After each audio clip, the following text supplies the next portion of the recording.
Bharat more తండ్రి కుమార పరిశుద్ధాత్మ దేవునికి మహిమ కలుగును గాక. క్రీస్తునందు అత్యంత ప్రియమైన నా సహోదరి సహోదరులకు మన ప్రభు అయిన యేసుక్రీస్తు నామమున వందనాలు తెలియజేస్తున్నాను. మనకు ఈ వారం కూడా లాక్డౌన్లో మనం ఉన్నాం. మరి కరోనా వైరస్ కోవిడ్-19 అనేటువంటి ఈ వైరస్ మూలంగా మనమందరం మరి దేవుని మందిరంలో ఆరాధన లేకుండా మన గృహాల్లో మనం ఉంటూ ప్రభువును మనము ఆరాధిస్తూ వస్తూ ఉన్నాం. గత కొద్ది వారాలుగా మనము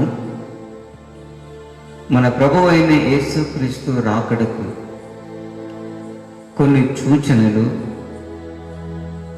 కొన్ని గుర్తులను గురించి మనం నేర్చుకుంటూ వస్తున్నాం.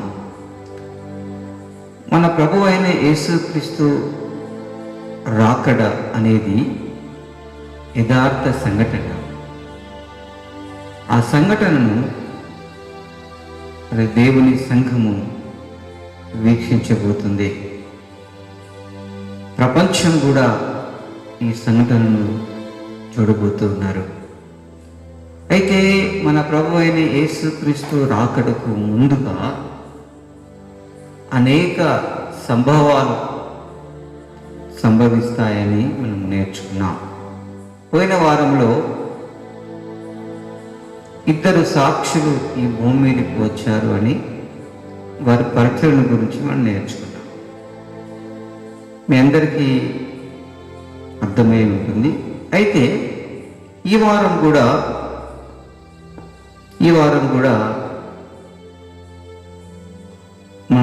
మరికొన్ని విషయాలు నేర్చుకున్నాం.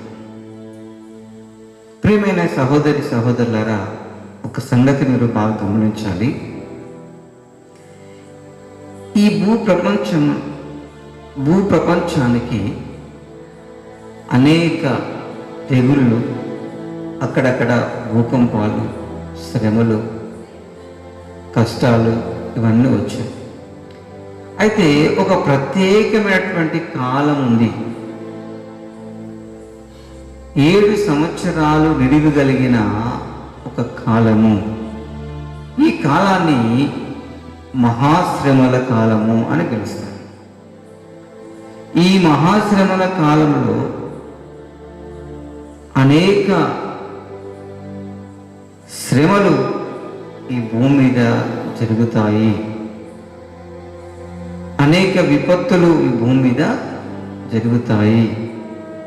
కాబట్టి ఆ 7 సంవత్సరాల శ్రమలను ప్రతి విశ్వాసి తప్పకుండా నేర్చుకోవాలి. మీకు ఆ 7 సంవత్సరాల ఆ పరిస్థితులు అర్థమైతేనే మీరు ప్రభు యొక్క రెండవ రాకడను సరిగ్గా అర్థం చేసుకుంటారు. ప్రభు అయిన యేసుక్రీస్తు రెండవ రాకడ కొరకు సిద్ధపడతారు. అది ఆ శ్రమలు మీకు అర్థం కాకపోతే మీకు క్రీస్తు రాకడ కూడా అర్థం కాదు. కాబట్టి ఈ సమయంలో ఈ 7 సంవత్సరాల ఈ పీరియడ్ లేక ఈ కాలంలో 2 భాగాలు. ఒకటి 3.5 సంవత్సరాలు నిడివి కలిగిన ఒక కాలము, తర్వాత 3.5 సంవత్సరాలు నిడివి కలిగిన మరొక కాలం. ఈ 2 కాలాలు కలిస్తే 7 సంవత్సరాలు. దీనిని బైబిల్ పరిభాషలో మొదటి అర్ధవారము, రెండవ అర్ధవారము అంటారు. మొదటి అర్ధవారము అనగా 3.5 సంవత్సరాల నిడివి కలిగిన కాలము. రెండవ అర్ధవారము అనగా మరో 3.5 సంవత్సరాలు కలిగిన అర్ధవారము. ఈ 2 అర్ధవారాలను కలిపే 70వ వారము అని కూడా అంటారు. 70వ వారము. ఈ 70వ వారం గురించి మనము తర్వాత నేర్చుకుందాం. అయితే ఈ 70వ వారం ప్రారంభము అనగా శ్రమల కాలం ప్రారంభం. అందులో మొదటి 3.5 సంవత్సరాల్లో మనం నేర్చుకున్నాం 7 బూరలు ఊదబడతాయని నేర్చుకున్నాం. 7 బూరలు ఊదబడేటువంటి కాలం పేరే మొదటి అర్ధవారము అని మీరు గమనించాలి. ఈ మొదటి అర్ధవారాన్ని మీరు ఎలాగ అర్థం చేసుకుంటారు అని అంటే 7 బూరలు ఊదబడే కాలము అని మీరు అర్థం చేసుకోవాలి. ఈ 3.5 సంవత్సరాల్లో ప్రపంచ పరిస్థితులు 5 రకాలుగా ఉండబోతున్నాయి. ఒకటి రాజకీయ పరిస్థితులు, 2 మత సంబంధమైన పరిస్థితులు, 3 క్రీస్తు సంఘములోని పరిస్థితులు, 4 ఇశ్రాయేలు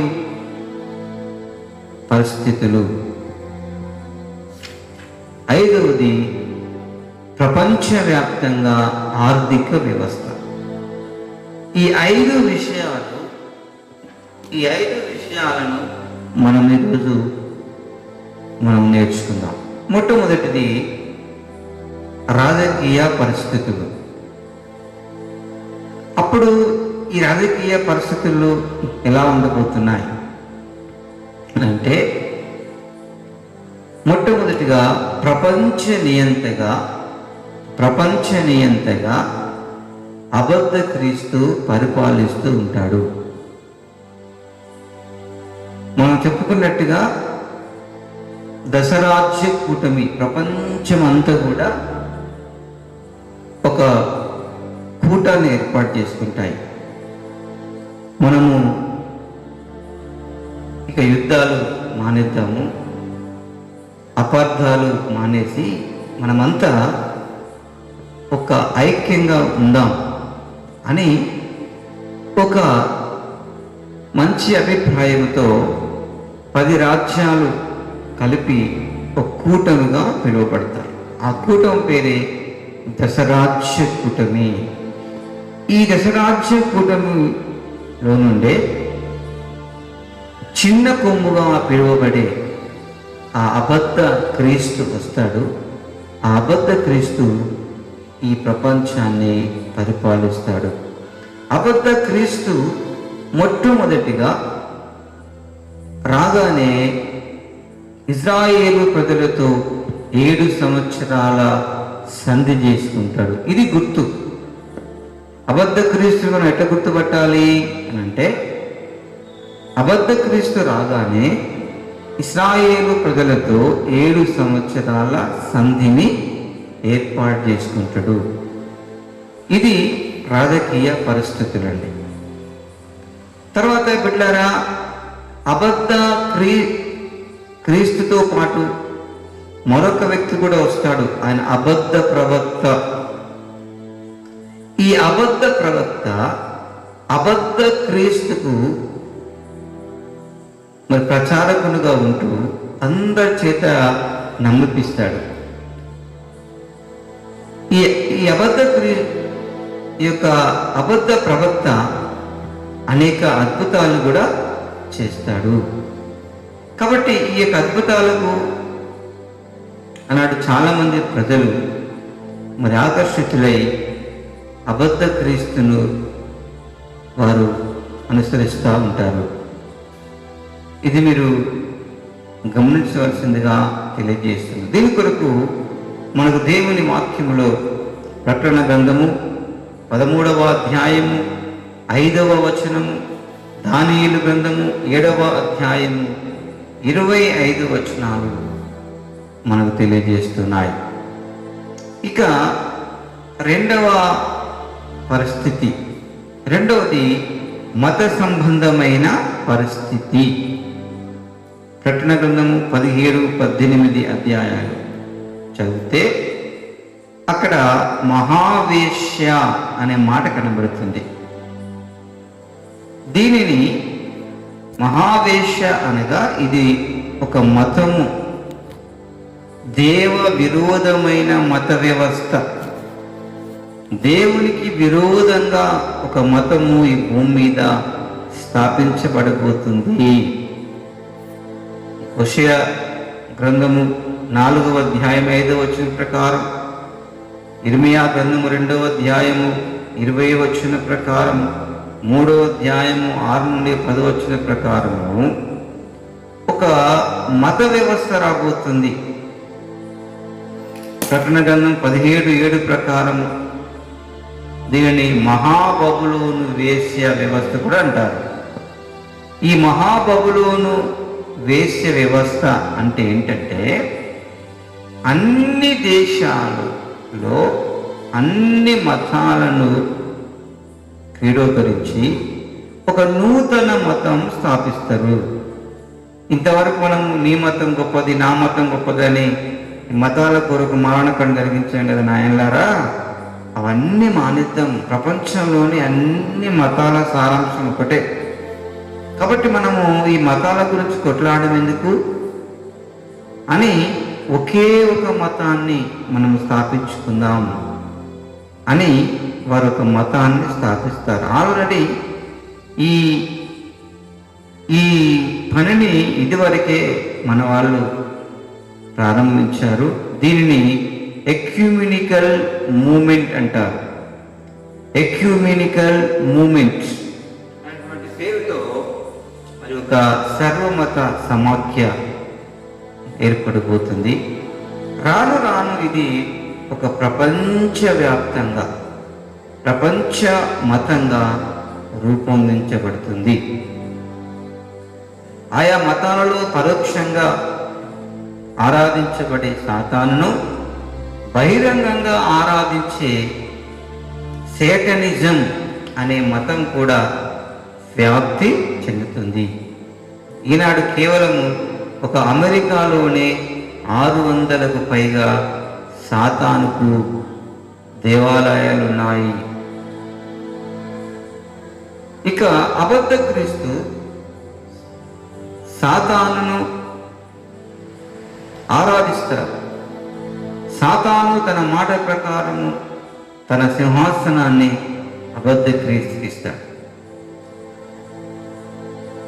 ఇక వేశ్య వ్యవస్థలో పూజలందుకుంటున్న ఇద్దరు వ్యక్తులు, ఒకరు లూసిఫర్, మరొకరు అబద్ధ క్రీస్తు.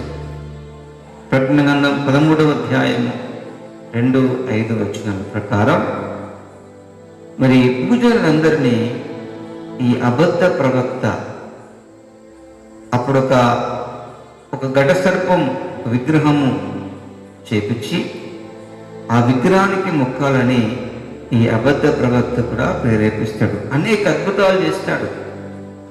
ఈ అద్భుతాలను బట్టి మరి చాలామంది అక్కడికి వెళ్ళి ఆ మతంలో కలిసిపోతారు. ప్రపంచవ్యాప్తంగా దేవ విరోధ మతానికి మరి రోమ్ నగరము కేంద్రంగా ఉంటుందని కూడా మన నాయకులు దైవజనులు చెప్తూ ఉన్నారు. రోమ్ నగరం గుర్తుపెట్టుకో, రోమ్ నగరం కేంద్రంగా ఉండబోతుంది.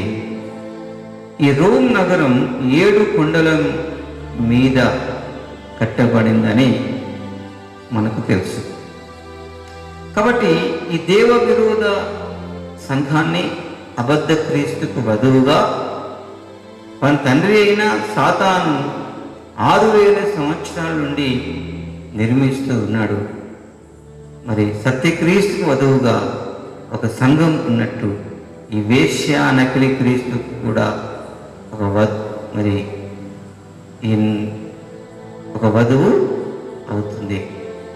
అందుకని ఈ సత్యాలను గమనించాలి.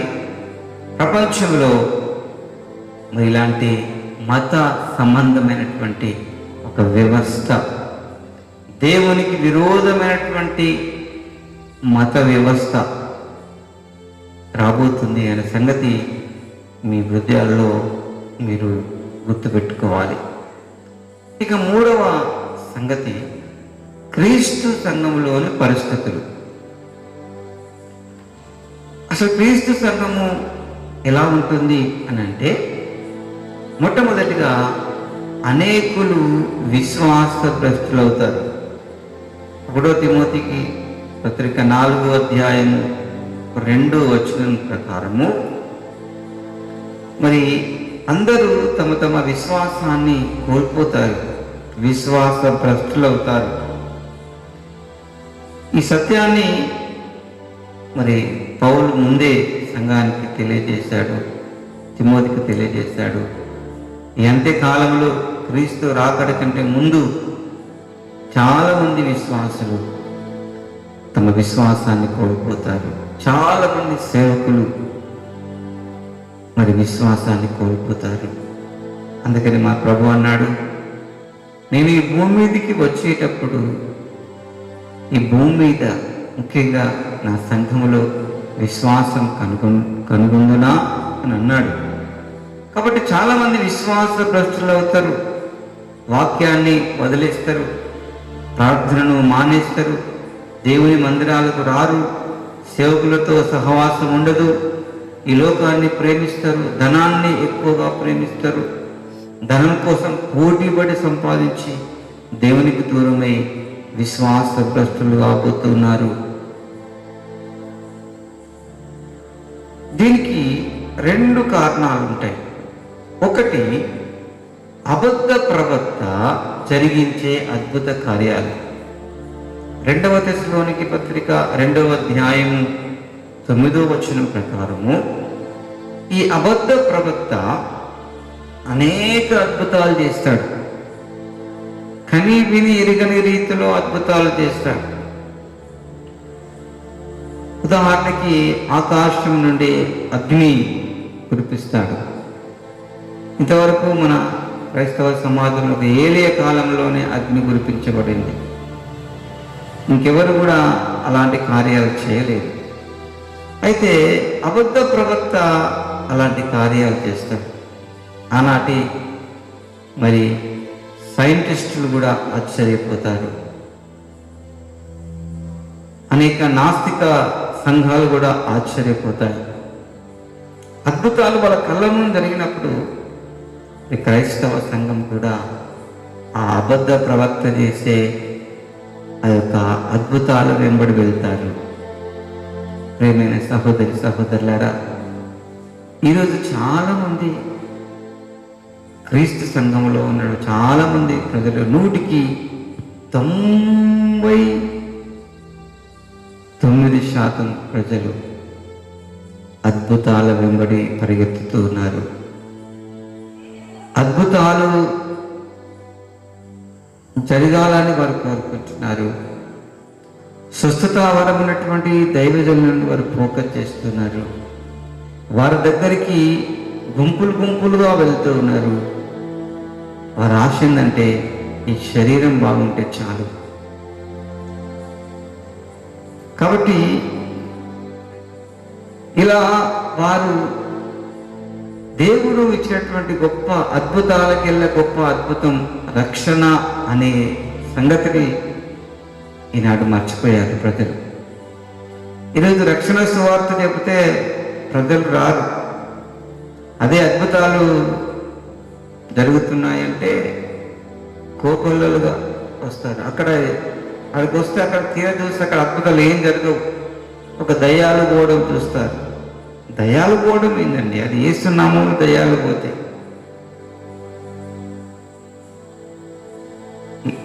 యేసునామములో దేవుడు కొందరు జీవితాల్లో అద్భుతాలు చేస్తారు. అంత మాత్రాన అసలు అద్భుతము రక్షణ కార్యాన్ని ఈనాడు ప్రజలు మర్చిపోతున్నారు. పౌలు అంటాడు, మనం ఏ స్థితిలో పిలువబడ్డామో ఆ యొక్క స్థితిని బట్టి ప్రభువును స్తుతించాలి అంటాడు. పిల్లరా, ఒకవేళ విశ్వాసం అయితే నీకు తీరని రోగం ఉండొచ్చు. పౌలు కూడా తీరని రోగం ఉన్నది. ఆ తీరని రోగములో ప్రార్థన చేస్తాడు, ప్రభువా నా రోగాన్ని బాగు చేయి. ప్రభువు ఆయన బాగు చేయలేడా? పౌలును వాడుకొని అద్భుతాలు చేసిన దేవుడు, పౌలు నడికట్టు తగిలితే అనేక రోగాలు వదిలిపోబడ్డాయి. పౌలు ప్రార్థన చేస్తే చనిపోయిన వ్యక్తి లేచాడు. పౌలు ప్రార్థన చేస్తే పాము విషం కూడా కరిగిపోయింది. ఇన్ని అద్భుతాలు చేయించిన ప్రభువు పౌలు రోగాన్ని బాగు చేయలేడా? కానీ ప్రభు అన్నాడు, నా కృప నీకు చాలు బిడ్డ అని అన్నాడు. ఈరోజు చాలామంది విశ్వాసులు తమకున్న రోగాలను బట్టి మరి ఎంతమంది నీ కృప నాకు చాలయ్యా, నీ శక్తి నాకు చాలయ్యా, నీ ఉన్నావు నాకు చాలయ్యా అని ఎంతమంది ప్రభువుని కనపరుస్తున్నారు? ఒకసారి ఆలోచన చేయాలి. కాబట్టి అద్భుతాల వెంబడి విశ్వాసులు పరిగెత్తకూడదు. అసలు వాక్యము చదివినప్పుడు వాక్యము చెప్పే సత్యం ఏంటంటే, ఈ అద్భుతాలు అన్య జనుల కొరకు దేవుడిచ్చాడు. ఒక అన్య జనుడు దేవుని సంఘంలోకి రావటానికి అతడు కొన్ని సమయాల్లో అద్భుతాల ద్వారా కూడా ఆయన వస్తాడు. కాబట్టి అద్భుతాలు అవసరం. ఈ అద్భుతాలు అనేటివి ఎవరికంటే అన్యజనులు రక్షణ పొందటానికి, దేవుని కృపా సువార్తతో పాటు అద్భుతం కూడా ప్రభు చేస్తాడు. ఈ అద్భుతాలు చేసే వ్యక్తి పాస్టర్ కాదు, దైవజనుడు కాదు, సుస్థవరమైనటువంటి దైవజనుడు కాదు. అద్భుతం చేసే వ్యక్తి స్వయంగా మన ప్రభు అయిన యేసుక్రీస్తు తనకిష్టమైన వారిని బాగు చేస్తాడు, అందరిని బాగు చేయడు. కాబట్టి ఆయన అద్భుతాలు చేస్తాడు, నమ్మాలి. కానీ అద్భుతాలు ముఖ్యంగా గమనిస్తే అన్ని జనులు ఆయన ఎక్కువ చేస్తాడు. అయితే క్రీస్తులో ఆయన చేస్తాడు. అయితే క్రీస్తును చేసే అద్భుతం ఏంటంటే రక్షణ ఆనందాన్ని ఇస్తాడు, ఆత్మాభిషేకాన్ని ఇస్తాడు, ఉచ్చరింప సౌఖ్యం కానీ మూలుగులతో ప్రార్థించేటువంటి అద్భుతాన్ని చేస్తాడు, చెప్పున సఖ్యం కానీ మహిమగల సంతోషాన్ని ఇస్తాడు. ఈ లోకం మీద ఉన్నటువంటి ఆసక్తిని తీసివేసి పరలోక సంబంధమైనటువంటి ఆసక్తి కలగజేస్తాడు. ప్రభు. ఇది విశ్వాసం పెరగాలి. అయితే వీళ్ళ ఇలాంటి అనుభవాలు ఈనాడు చాలామంది విశ్వాసులకు లేవు. సరైన మారు మనసు లేదు, సరైన బాప్తిస్మము లేదు, సరైన ఆత్మాభిషేకం లేదు, సరైన ఉపదేశము లేదు. దేవుణ్ణి ఆరాధించి ఆ యొక్క ఆరాధనలో ఎలా సంతోషించాలో అనుభవాలు తెలియవు. ఇవన్నీ ఏమి తెలియకుండా కేవలము అద్భుతాల వెంబడే పరిగెత్తుతారు. ఇలాంటి వాళ్ళు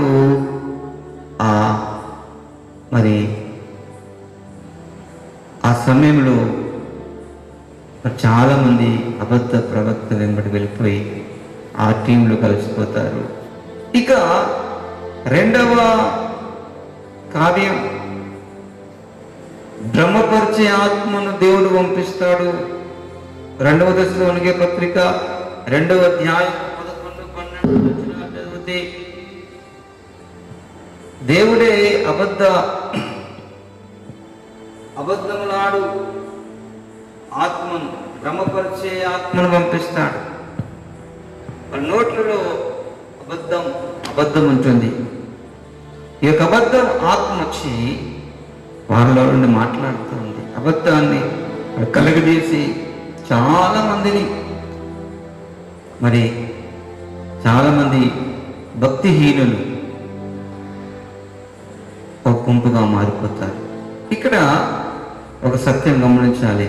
ప్రపంచవ్యాప్తంగా ఉన్న దేవుని సంఘం నిట్ట నిలువుగా రెండుగా చీలిపోతుంది. నేర్చుకోవాలి. ఇప్పుడు ఉన్నటువంటి అన్ని డినామినేషన్స్, క్రైస్తవ సంఘాలు, క్రైస్తవ సమూహాలు రేపు 3.5 సంవత్సరాల కాలంలో మొదటి అర్ధవారంలో అబద్ధ ప్రవక్త కాలంలో, అబద్ధ క్రీస్తు కాలంలో దేవుని సంఘం పిలువబడేటువంటి ఈ సంఘము నిట్ట నిలువుగా రెండుగా చీలిపోతుంది. ఒకటి భక్తిహీనుల సంఘం, ఒకటి ప్రభును ఆరాధించే నిజమైన ఆయన సంఘం. ఎందుకంటే ఆ సమయంలో సత్య విషయమైన ప్రేమను అవలంబించిన వారందరూ దేవుని ఆత్మ సహాయంతో అబద్ధ క్రీస్తు, అబద్ధ ప్రవక్తలు పెట్టే భ్రమలను వీరు జయించగలుగుతారు. అప్పుడు పరిశుద్ధాత్మ కడవరి వర్షం వస్తుందండోయ్. ఈ అంత్యవారం ఆరంభం కాకమునిపే బలంగా కడవరి వర్షం కురుస్తుంది. భయంకరంగా ఆత్మవర్షం అన్నాడు. ఆది సంఘములో పరిశుద్ధాత్మ దేవుడు పెంతెకోస్తు రోజున ఎలాంటి అభిషేకం దిగి వచ్చాడు, అలాంటి అభిషేకం, దానిని కడవరి వర్షము అని అంటున్నాడు. ఆ కడవరి వర్షము ఈ భూమి మీదకి మరలా దిగి రాబోతుంది. ఈ కడవరి వర్షములో బలమైన దేవుని బిడ్డలు ఉజ్జీవించబడతారు. అంత మాత్రం కాదండి, దేవుని ప్రణాళికలో ఉన్నటువంటి అన్యజనులందరూ రక్షణ పొందుతారు. ప్రపంచవ్యాప్తంగా అన్యజనులు ఎంతమంది దేవుని ప్లాన్లో ఉన్నారో వారందరూ ఈ పరిశుద్ధాత్మ అభిషేకము ద్వారా, సువార్త ద్వారా రక్షించబడతారు. దేవుని బిడ్డలారా, ఈ సంఘము రెండుగా చీలిపోయిన తర్వాత ఈ భక్తిహీనమైన సంఘం వీళ్ళంతా భ్రష్టులైపోయి వారు వెళ్ళి మహాబబులోను మతంలో కలిసిపోతారు. వారందరూ భయంకర పరిస్థితులకు వెళ్ళిపోతారు. కాబట్టి మనం ఎవరు కూడా ఆ మహాబబులోను సంఘంలో కలుసుకోవద్దంటే పరిశుద్ధాత్మ అభిషేక బలముతో అపోస్తుల సిద్ధాంతంలో మనము మహిమలో ప్రకాశిస్తూ ఉండాలి. ఆనాడు దేవుని సంఘం పరిశుద్ధాత్మ అభిషేక బలముతో అపోస్తుల సిద్ధాంతముతో మహిమతో ప్రకాశిస్తూ ఉంటారు. ఎలా అంటే చిన్న ఫిలదెల్ఫియా సంఘము వలె. ఈ ఫిలదెల్ఫియా సంఘం ఎలాగైతే ధైర్యంగా ఉందో ఆనాడు అంత్య అబద్ధ క్రీస్తుతో యుద్ధానికి సిద్ధమవుతుంది ఈ చిన్న ఫిలదెల్ఫియా సంఘం. బిడ్డలారా, ఇంకా అక్కడక్కడ ప్రపంచవ్యాప్తంగా కొంతమంది విశ్వాసులు, సేవకులు హతసాక్షులు అవుతూ ఉంటారు. అయినా వారిని ప్రభువు మెచ్చుకుంటాడు. పరలోకంలో గొప్ప స్థానం ఉంటుంది. అనేక కరువులు వస్తాయి. ఈ కరువులో కూడా దేవుడు తన సంఘాన్ని కాపాడుతాడు. అనేక శ్రమలు వస్తాయి. శత్రుఘ్న, మేషకు, అబేద్నెగోలను కాపాడిన దేవుడు అప్పుడు తన సంఘాన్ని కాపాడుతాడు. దానియేలును కాపాడిన దేవుడు, సింహము బోనులోకి వెళ్ళకుండా కాపాడిన దేవుడు సంఘాన్ని కాపాడుతాడు.